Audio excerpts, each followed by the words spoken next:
বিএনপির ভারপ্রাপ্ত চেয়ারম্যান তারেক রহমানকে নিয়ে কটূক্তির প্রতিবাদে চট্টগ্রামের চন্দনেশ উপজেলায় বিক্ষোভ ও ঝাড়ু মিছিল অনুষ্ঠিত হয়েছে।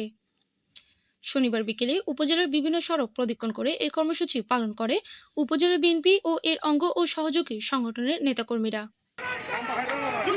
মিছিলে অংশগ্রহণকারীরা সাবেক সংসদ সদস্য অলি আহমেদের বিরুদ্ধে বিভিন্ন স্লোগান দেন এবং তার বক্তব্যকে গণতন্ত্র বিরোধী ও ইতিহাস বিকৃতির অপচেষ্টা হিসেবে উল্লেখ করেন। বক্তারা অভিযোগ করেন, ১/১১-র কুশীলব হিসেবে পরিচিত কিছু ব্যক্তি এখনও দেশে গণতন্ত্র বিরোধী ষড়যন্ত্রে লিপ্ত রয়েছে এবং বিএনপির নেতৃত্বকে হেয় প্রতিপন্ন করায় অপচেষ্টা চালাচ্ছে। বিক্ষোভ মিছিল শেষে সংক্ষিপ্ত সমাবেশে বক্তারা বলেন, তারেক রহমান দেশের গণতন্ত্র পুনরুদ্ধারের আন্দোলনে গুরুত্বপূর্ণ ভূমিকা পালন করেছেন। তাকে নিয়ে কোনো ধরনের কটূক্তি বা অপপ্রচার বরদাস্ত করা হবে না। অবিলম্বে অলি আহমেদের বক্তব্য প্রত্যাহার করে জনসমক্ষে দুঃখ প্রকাশের দাবি জানান তারা।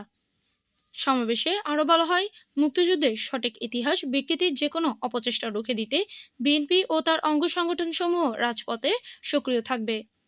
কর্মসূচিতে উপজেলা বিএনপি, যুবদল, ছাত্রদল সহ বিভিন্ন অঙ্গ সংগঠনের বিপুল সংখ্যক নেতাকর্মী অংশগ্রহণ করেন।